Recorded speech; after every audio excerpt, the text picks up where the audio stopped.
కథా స్రవంతి.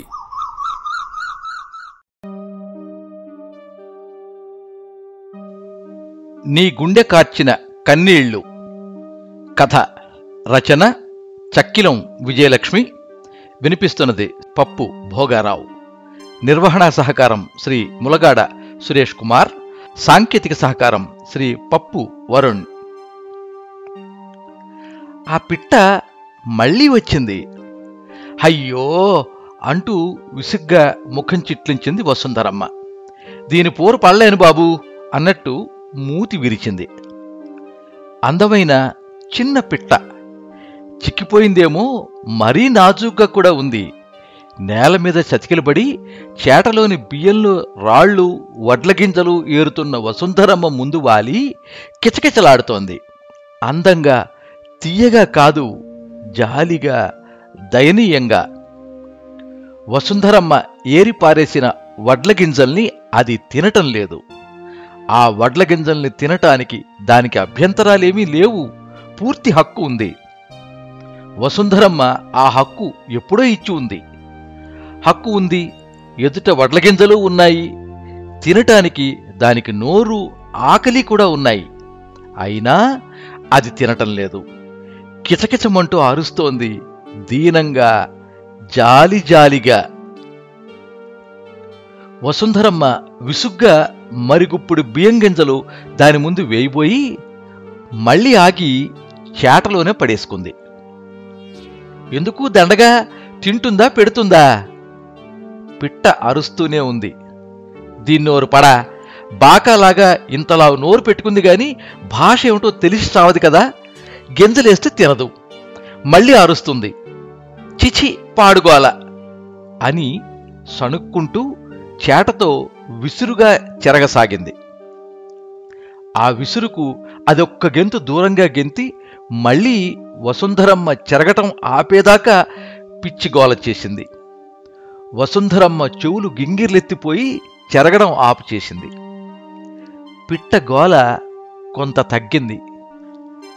ఆమె కళ్ళలోకి చూస్తూ మళ్లీ జాలిగా, జాలువారగా కిచకిచ కిచకిచ. ఆ ఇంట్లో వసుంధరమ్మ, ఆమె భర్త రంగారావు గారు మాత్రం ఉంటారు. పెద్ద కొడుకు కృష్ణ మద్రాసులో ఇంజనీర్గా ఉంటున్నాడు. తర్వాతది ఆడపిల్ల మాలతి. పెళ్ళయి అత్తవారింట్లో ఉంది. చివరి సంతానం మళ్లీ అబ్బాయి. హైదరాబాదులో లా చదువుతున్నాడు మోహన్. పిల్లలు అడపదడప వచ్చి వెళ్ళినా ఇంట్లో ఉండేది మాత్రం ఆ ఇద్దరే. రంగారావు గారు రిటైర్డ్ తహసీల్దారు. సొంత ఇల్లు కట్టుకుని భార్యతో ప్రశాంతంగా కాలం గడుపుతున్నారు. పిల్లల్లేని ఇల్లు, ఉండేది తామిద్దరే కాబట్టి వసుంధరమ్మకు పెద్దగా పనేమీ ఉండదు. ఉన్న కొద్దిపాటి పని తొందరేమీ లేకుండా తీరిగ్గా మామూలుగా చేసుకుంటూ ఉంటుంది. బియ్యం బస్తా తేగానే పని మనిషి చెరిగిపోసినా వసుంధరమ్మకు తృప్తిగా ఉండదు. ప్రతిరోజు 2 గ్లాసుల బియ్యం చేటలో పోసుకుని వసారాలో చతికిలబడి తీరుబాటుగా గింజ ఏరుకుని గాని ఎసట్లో పోసుకోదు. అదిగో ఆ అలవాటుతోనే మొదలైంది అసలు కథ. ఒకరోజు అలాంటి సమయంలోనే ఎక్కడి నుంచి వచ్చాయో 2 పిట్టలు, పిచ్చికలు, ఒకటి ఆడది, మరోటి మగది వచ్చి చేట ముందు వాలి అంతవరకు ఏరిపడేసిన వడ్లగింజల్ని కిచకిచలాడుతూ ఏరుకు తినసాగాయి. తన పిల్లల్ని గురించి ఆలోచించుకుంటూ బియ్యం ఏరుతున్న వసుంధరమ్మ తన ప్రశాంతతకు భంగం కలిగినట్లుగా హుష్ అంటూ పైట చెరుగుతో వాటిని అదిలించింది. 2 కాళ్ళు ఒకేసారి లేపి గమ్మత్తుగా ఎగిరి దూరంగా వెళ్ళినా మరుక్షణం మళ్లీ వచ్చి వాలాయి. పడిన గింజను పడినట్లు మిషన్ కంటే వేగంగా, నైపుణ్యంగా ముక్కుతో ఒరుచుకుని తినేస్తున్నాయి. మళ్లీ అదిలించింది వసుంధరమ్మ. బుర్రమని ఎగిరి దూరంగా వెళ్లి పడ్డాయి. తల వంచుకుని మళ్లీ 2 వడ్లగింజలు ఏరుపడేసింది ఆమె. మళ్లీ వచ్చి వాలే పిట్టలు. మళ్లీ తోలడం, మళ్లీ వాలడం, ఇదే తంతు. ఇలాగే 3 రోజులు గడిచిపోయాయి. కూతుర్ని చూడ్డానికి వెళ్లిన రంగారావు గారు ఆ రోజు తెల్లవారుజామున తిరిగొచ్చారు. ఉదయం 10 గంటలకు రంగారావు గారు వసారాలో పడక కుర్చీలో ఆరాంగా కూర్చుని పేపర్ పట్టుకున్నారు. వసుంధరమ్మ చేటలో బియ్యం పోసుకుని భర్తకి దగ్గరగా నేల మీద చతికిలబడింది. బియ్యాన్ని వేళ్లతో అటూ ఇటూ కదుపుతూ అమ్మాయి విశేషాలేం చెప్పారు కాదు అంది. అమ్మాయికేమి దివ్యంగా ఉంది, అమ్మను కూడా తీసుకొస్తే బాగుండేది నాన్న అంది అన్నాడు రంగారావు గారు పేపర్ ముడుస్తూ. అలా అందా నా తల్లి అంది వసుంధరమ్మ సంబరంగా. లేదు నేనే అంటున్నాను అన్నారు నవ్వుతూ. ఉడుక్కున్నట్టుగా నొసలు చిట్లిస్తూ సర్లేండి ఈ వయసులో కూడాను సరసాలు. ఇంతకు అల్లుడుగారు ఎలా ఉన్నారు, అమ్మాయిని పండక్కి పంపుతాడంటున్నా అని అడిగింది. వాళ్లకు సెలవులేవో కలిసి వస్తాయట, కాశ్మీర్ ట్రిప్ వేసుకోవాలనే ఆలోచనలో ఉన్నట్టున్నారు. బలవంతం చేస్తే కాదనరనుకో, కానీ మన సంతోషం కోసం వాళ్ల సరదాల్ని పాడు చేయటం ఎందుకు, వెళ్ళిరాని అబ్బాయిలు వస్తారు కదా. పెద్దబ్బాయి కాన్ఫరెన్స్కేదో వెళ్లాలని రాసినట్టున్నాడు కదండి అంది వసుంధరమ్మ కొంచెం నిరాశగా. పెద్దవాడు కాకపోతే చిన్నవాడు, వాడు రాకపోతే మనిద్దరం, నీకు నేను నాకు నీవు, ఎంత సరదాగా ఉంటుందని కొంటెగా చూశారు రంగారావు గారు. మనిద్దరమా, బాగుంది సంబడం. మూతి తిప్పింది. ఏ ఎందుకు బాగుండదు, మర్చిపోయావా మన పెళ్ళైన కొత్తలో మీ అన్నయ్య పండగకు పిలవడానికి వస్తే పండగ మనమిద్దరమే చేసుకోవాలని ముచ్చటపడి నీవేమో మైలుపడ్డావంటూ మూలన చాపబరిచావు, నేనేమో క్యాంపుకి వెళ్ళాలంటూ సూట్ కేసు సర్దుకున్నాను. అప్పుడు మీ అన్నయ్య అయ్యో మా చెల్లాయికి భోజనాలా, మరి ఈ 3 రోజులు నేనే ఉండిపోతానులేండి బావగారు అంటూ మడుగు కట్టుకోబోవడం, కథ అడ్డం తిరగడంతో మనం కంగారు పడిపోవటం, అంతలో మా పిన్ని కూతురు రావడం, మా చెల్లాయి భోజనానికి ఇబ్బంది లేదని మీ అన్నయ్య సంతోషపడి ఊరికి బయలుదేరటం, ఆ తర్వాత మా చెల్లాయిని పంపేయటానికి మనం అవస్థపడటం. వసుంధరమ్మ సిగ్గుపడిపోయింది. మరి ఇప్పుడు అవకాశం వచ్చినా దిగులు పడతావే, చాలండి వయసు ముదిరినా. ముసిముసు నవ్వులు నవ్వింది వసుంధరమ్మ. ఏ వయసు అయితేనేం వసుంధర, మనం భార్యాభర్తలం అంతే అంటూ చిరిపిగా నవ్వారు. వసుంధరమ్మ హృదయం వయసుతో సంబంధం లేకుండా పులకించిపోయింది. మరి ఇక్కడి విశేషాలేమిటి, 3 రోజులుగా ఊళ్ళో లేనుగా అన్నారు రంగారావు గారు. అంతలో పిట్టలు కిచకిచలాడుతూ చేట ముందు వాలే. ఇదిగో ఇది విశేషం, చేట ముందు పెట్టుకోనివ్వు వెధవగోల, ప్రాణాలు తినేస్తున్నాయి నవ్వేరాయన పిట్టల్ని ముచ్చటగా చూస్తూ. అవి నీకు అవసరం లేక పడేసిన వడ్ల గింజలు తింటున్నాయి గాని నీ ప్రాణాలెక్కడ తింటున్నాయి అన్నారు. ప్రాణాలంటే ఏకంగా ప్రాణాలే తినేయాలేమిటి, వాటి గోల చాలు. పక్షుల కలకూజితాలలో సామగానం వినిపిస్తుందంటారు, గోలంటావేమిటి, చక్కగా వాటి భాషలో మాట్లాడుకుంటూ భోజనం చేస్తున్నాయి, నీకొచ్చిన నష్టమేమిటి అంటూ వంగి చేటలోని బియ్యం గుప్పిడు అందుకుని వాటి ముందు పడేశాడు. ఇంకాస్త ముందుకొచ్చి ఆ పిట్టలు 2 ధైర్యంగా తినసాగాయి. వసుంధరమ్మ చోద్యంగా చూస్తూ ఉండిపోయింది. మధ్య మధ్య విసుక్కుంటున్నా వసుంధరమ్మకు తను వడ్ల గింజలు ఏరిపడేయటం, సమయానికి పిట్టలొచ్చి వాలి వాటిని ఏరుకుని తినడం, వాటిని గమనిస్తూ బియ్యం ఏరడం వసుంధరమ్మకు నిత్యకృత్యాల్లో ఒకటైపోయింది. సమయానికి ఇంట్లో ఉంటే రంగారావు గారు కూడా ఆ కార్యక్రమంలో పాలు పంచుకోవడం, ఇద్దరూ పిట్టల గురించి 4 పిట్టమాటలు చెప్పుకుని సంబరపడటం, సరదా పుడితే మరి గుప్పిడి గింజల్ని వెదజల్లడం. హఠాత్తుగా ఓ రోజు ఒక్క పిట్టే వచ్చింది. ఇంకో పిట్టేమైంది స్మీ అనుకుంది వసుంధరమ్మ. వచ్చిన పిట్ట నోరు తెరవలేదు, కిచకిచలాడలేదు, మౌనంగా దిగాలుగా చేట ముందు వాలింది. జాలి గొలిపేలా వసుంధరమ్మ కళ్ళలోకి చూసింది. వసుంధరమ్మ ఆశ్చర్యంగా చూసింది. దీని గొంతేమయ్యింది, అరవదే, మొత్తుకోదే, ఆవలి ఇంకో పిట్టేమైంది. పిట్ట చాలాసేపు అలా కూర్చుని లేచిపోయింది. దీనికేమిటో వచ్చింది అని నిట్టూర్చింది వసుంధరమ్మ. పిట్ట మరునాడు వచ్చింది. ఒక్కటే కోల్పోయిన స్పృహలోంచి అప్పుడే కోలుకున్న దానిలా కీచుగా చిన్నగా కిచకిచలాడింది. గింజలు తినలేదు, వెళ్ళిపోయింది. పిట్ట 3వ నాడు వచ్చింది. దాని కేకలు పెరిగాయి, దాని చూపుల్లో భావాలు పెరిగాయి. వసుంధరమ్మ కేసు చూస్తూ నా భావాలు అర్థం కావటం లేదా అన్నట్టు చూస్తూ, నా భాష అయినా అర్థం కాదా అన్నట్టు అరుస్తూ గింజలు తినకుండానే ఎగిరిపోయింది పిట్ట. ఆ రోజు భర్తతో చెప్పింది వసుంధరమ్మ, పిట్టల్లో ఒకటి రావడం లేదండి, రెండోది వచ్చినా గింజ ముట్టడం లేదు. మొదటి రోజు మౌనంగా కూర్చుని వెళ్ళిపోయింది, నాకేమీ అర్థం కాలేదు. రెండో రోజు కొంచెం అరిచింది, వెళ్ళిపోయింది. ఎందుకో ఎవరికి తెలుసు. ఆ మర్నాటి నుంచి ఒక్కటే అరుపు, గోల, పిచ్చి గోల. ఏమిటో బాబు, నాకేమీ అర్థం కావటం లేదు. ఇంతకీ ఆ మగపిట్ట ఏమైనట్టు? ఏ పిల్లో కాకో పట్టి తినేసి ఉంటుంది పాపం అన్నాడు బాధగా. వసుంధరమ్మకు చాలా బాధ కలిగింది. అయ్యో పాపం, ఎంత పని జరిగింది అనుకుంది ఆవేదనగా. మరి అది పోతే దీనికేమండి, లక్షణంగా తిని ఉండక వ్రతం పట్టు కూర్చుంది. ఇలా అయితే ఇది పిల్లో కాకో తినకుండానే గుటుక్కుమంటుంది. రంగారావు గారు ఏమీ అనలేదు, బాధగా ఆలోచనగా తల పంకించారు. అంతే. పిట్ట వస్తూనే ఉంది. వసుంధరమ్మ మాటల్లో వెధగోల, సంతగోల చేస్తూనే ఉంది. ఎక్కడ తింటుందో, తినకపోతే దానికి ఆ శక్తి ఎక్కడి నుంచి వస్తుందో గింజ మాత్రం ముట్టదు. ఆమె కళ్ళలోకి చూస్తూ, ఆమె చెవుల్లో సొదపెడుతూ గోల గోల. వసుంధరమ్మకు క్రమంగా దాని గోలతో ముచ్చట, జాలి, బాధ అన్నీ నశించిపోయి విసిగెత్తిపోయింది. ఏమిటి దీని గోల? జతపిట్ట పోతే దీనికేమిట? ఆ పిట్టతోనే పుట్టిందా? ఆ పిట్ట వెంటే పెరిగిందా? కళ్ళెదుట గింజలున్నాయి, తినొచ్చుగా. దీని సర్వస్వం పోయినట్టు వెధవ పోజు. ఈ ప్రపంచంలో ఎవరికెవరు, అవసరార్థం ఎన్నో బంధాలు, అనుబంధాలు, అంతవరకే. అంత మాత్రాన పోయిన దానితో జీవితమే పోతుందా? లేదే.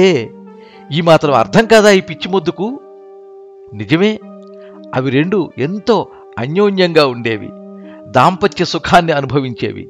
అయితే మాత్రం పోయిన దానికోసం ఇంతగోలా, ఇన్ని అరుపులా? అయినా వేలుడు లేని ఈ పిట్టముండకు కామదాహం కాస్త అధికంగానే ఉన్నట్టుంది బాబు. సుఖమిచ్చే జతపెట్ట పోయేసరికి ఓహో తెగ గింజుకుంటోంది. చీచి, సుఖం కోసం తపన పడుతోంది గాని తన ప్రాణమే పోయేది తెలుసుకోవటం లేదు అవివేక పక్షి. అయినా అంత ఉలుకుంటే మరో పిట్టను చూసుకోవచ్చు కదా. వసుంధరమ్మ రకరకాలుగా ఆలోచిస్తోంది. తన ఆలోచనల్ని భర్తకి చెబుతుంది. ఆయన ఏమీ అనరు. నీకిప్పుడు అర్థం కాదు అంటారు.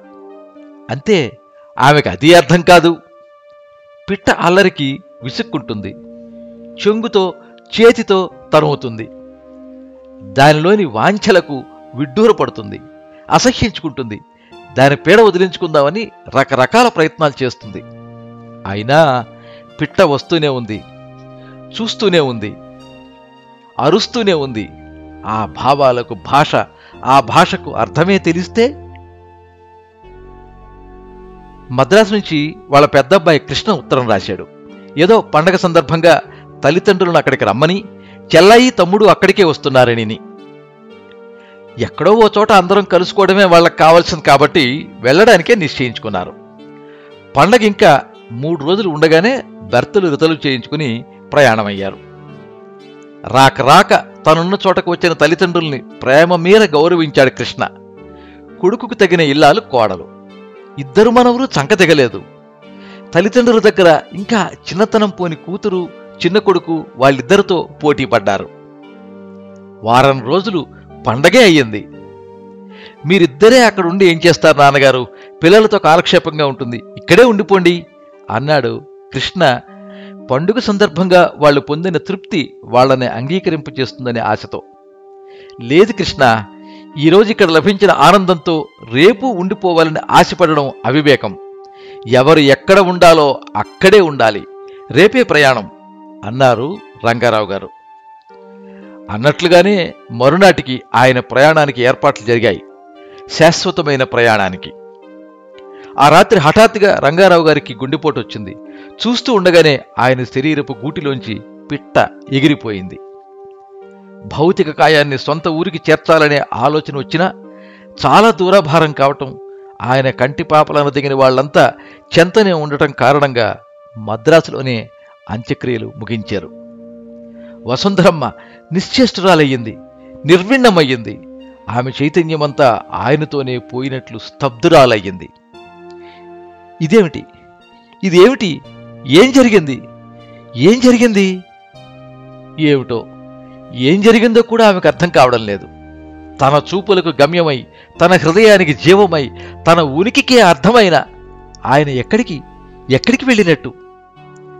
శృతిలయల్లా, రాగతాళాల్లా, జీవన సంగీతానికే అందమైన తామిద్దరిలో ఒకరేమైనట్టు? రెండు శరీరాలను ఒక్క మనోమంజూషలో బంధించుకుని ఊపిరి సలపని ఆ ఉక్కిరి బిక్కిరిలో తీయనైన బాధను, ఓపలేని హాయిని అనుభవిస్తున్న తమను ఎవరు విడదీసినట్లు? తామిద్దరి మధ్యనున్న ఈ ప్రేమకు, అనుబంధానికి ఆలంబన ఏమిటి? పిల్లలా? కాదు, పిల్లలు తనతోనే ఉన్నారు. డబ్బా? డబ్బు తనకే వదిలి వెళ్ళారు. మరి కామమా? కాదు, ఆయన వెన్నెముకకు 4 ఏళ్ల క్రితం దెబ్బ తగిలి తామిద్దరి మధ్య ఆ ప్రసక్తే లేకుండా పోయింది. మరి తామిద్దరి మనసులను కలుపుతున్న శరీరాలు దూరమై మరింతగా మనసుల ముడి బిగిసుకుంటున్న ఆ కారణం ఏమిటి? అవును, 2 ఆత్మల సంగమం, 2 మనసుల ఐక్య చిద్విలాసం, 2 జీవితాలకు ఒకే బాటను వేసిన పవిత్ర బంధం. పిల్లల సహకారంతో, ఓదార్పుతో, ప్రేమాభిమానాలతో, మౌనంలోంచి, మగతలోంచి కొంత బయటకొచ్చినా వసుంధరమ్మ చూపు, మాట, ఆలోచన, కదలిక సర్వస్వం రంగారావు గారి స్మృతిని అంటిపెట్టుకునే ఉన్నాయి. కనిపించని పువ్వుల రంగారావు గారు తన జ్ఞాపకాల పరిమళాలను ఆమె మనోనాసికకు అందిస్తూనే ఉన్నారు. వసుంధరమ్మ రోజుల తరబడి స్నానం చెయ్యదు, తల దువ్వుకోదు, అన్నం తినదు. పగలే చీకట్లు కమ్మినట్టు, పౌర్ణమి నాడు అనుపన ముసిరినట్లు, పూలు ముళ్ళైపోయినట్టు, తేనె విషంగా మారినట్లు గుండె కోసే భావన, వేదన. చుట్టూ ఇందరున్నా ఆమెను భయంకరమైన ఒంటరితనం వేటాడసాగింది. నవ్వుతుంది, ఏడుస్తుంది, ఒక్కోసారి పిచ్చిగా కేకలు పెడుతుంది. స్వామి, మీరెక్కడికెళ్ళారు? నా జీవితాన్నే మీరు తీసుకెళ్తే నేనేం జీవించను? నా కంటి పాప మీ మూర్తినంటుకుని వెళ్ళిపోయిందే, నేనేం చూడను? నా నవ్వులు మీ మెడను హారంగా ధరించి నడిచి వెళ్లారే, నేనెలా నవ్వను? నా చైతన్యం మీ పాదాలను కౌగిలించుకుని వెళ్ళిపోయింది. ఈ బండను ఇక కదిలించేది ఏది? నా ఆశ మీ ఆశతో పాటు సమాధి అయ్యింది. ఆశ లేక మనిషి లేడే. నీవు లేని నేనింకా ఉన్నానా? లేను ప్రభూ. మిమ్మల్ని ఆ కటిక మట్టి నేలలో సమాధి చేశారు. అయ్యో, నేనెంత పాపిష్టిదాన్ని! నా గుండె చీల్చి దాని లోపల మిమ్మల్ని సమాధి చేసుకోలేకపోయాను. ఎప్పుడు మీరెప్పుడూ నాతోనే ఉండేవారు. అయినా ఇంకా నాకు గుండె ఉందంటారా? లేదు, మీ ప్రాణాలతోనే అది ఎగిరిపోయింది. మీ దేహంతోనే అది ఛిద్రమైపోయింది. నా కళ్ళలో కరిగి కన్నీరైపోయింది. ఆవిరై మేఘాల్లో కలిసిపోయింది. ఒట్టి కట్టె మిగిలింది. కట్టెకు కన్నీరేమిటి? కలతలేమిటి? ఎందుకింత బాధ? ఏమిటింత వేదన? ఎవరిది శోధన? నాకు మరుపైనా కావాలి, మరణమైనా కావాలి. ఏదో ఒకటి కావాలి. అంతే. అమ్మా! పిల్లలు ఆదుర్దాగా పిలిచే పిలుపు, తల్లి ఆవేదన నిండిన చూపు. 2 నెలల తర్వాత కొడుకు వద్దన్న వసుంధరమ్మ పట్టుబట్టి సొంత ఊరికి వచ్చేసింది. ఆయన చెప్పారుగా కృష్ణ, ఎక్కడికి వెళ్లవలసిన వాళ్ళు అక్కడికే వెళ్ళాలి, ఎక్కడుండవలసిన వాళ్ళు అక్కడే ఉండాలి అని అన్నది. కొంతకాలం తోడుగా ఉండి వెళ్లాలని కూతురు, కోడలు కూడా ఆమె వెంటొచ్చారు. ఇక్కడికి వచ్చి రాగానే రంగారావు గారి స్మృతులు మరీ అధికమయ్యాయి వసుంధరమ్మకు. ఇంట్లోని గాలి అంతా ఆయన ఊర్పులతోనే నిండి ఉన్న భావన కలిగింది. వేదన మిగిలింది. ఉదయం 10 గంటలు. ఆ సమయానికి అలవాటుగా పరధ్యాసగా చేట అందుకుంది. 2 గ్లాసులు బియ్యం పోసుకుని వసారాలో చతికిలబడింది. ఆమె చూపు ఎక్కడో ఉంది, ఆమె మనసు ఇంకెక్కడో ఉంది, ఆమె ఆలోచన ఎక్కడో ఉంది. వేళ్లు మాత్రం బియ్యాన్ని కెలుకుతున్నాయి. కిచకిచ కిచకిచ. పరిచయమైన శబ్దం. ఉలిక్కిపడి చూసింది వసుంధరమ్మ. చిన్నారి పిట్ట గుండెని కోత పెట్టేంత దైన్యంగా ఉంది. హృదయం ద్రవించేంత శల్యావశిష్టమై ఉంది. జాలిగా, జాలిగా, దీనంగా, దీనాతి దీనంగా వసుంధరమ్మ కళ్ళలోకి చూస్తోంది. కిచకిచమని అరుస్తోంది. వసుంధరమ్మ విసుక్కోలేదు, హుష్ అంటూ అదిలించలేదు, కోపంగా విదిలించలేదు, దాని గోల తప్పించుకోవాలని చూడలేదు. నిదానంగా, బాధగా, ఆప్యాయంగా చూసింది. దాని కళ్ళలోని భావాలు అర్థమైన దానిలా, దాని గుండెలోని కన్నీళ్లు తెలిసిన దానిలా. ఇంతవరకు మీరు నీ గుండె కార్చిన కన్నీళ్లు కథ విన్నారు. రచన చక్కిలం విజయలక్ష్మి. వినిపించిన వారు పప్పు భోగారావు. ఈ కథ మీద అభిప్రాయాన్ని కింద కామెంట్ బాక్స్లో రాయండి. ఈ వీడియోని లైక్ చేయండి, మీ మిత్రులందరికీ షేర్ చేయండి. ఇలాంటి మరిన్ని మంచి కథలు వినిపించడానికి ఈ ఛానల్ని సబ్స్క్రైబ్ చేసుకోండి. పక్కనే ఉండే బెల్ ఐకాన్ని క్లిక్ చేస్తే ఇలా అప్లోడ్ చేసే వీడియోల వివరాలన్నీ కూడా మీకు ఎప్పటికప్పుడు నోటిఫికేషన్ ద్వారా తెలుస్తాయి. ఎప్పుడు మీ అభిమానాన్ని కోరుకునే పప్పు భోగారావు. సర్వే జనాః సుఖినో భవంతు. కథా స్రవంతి.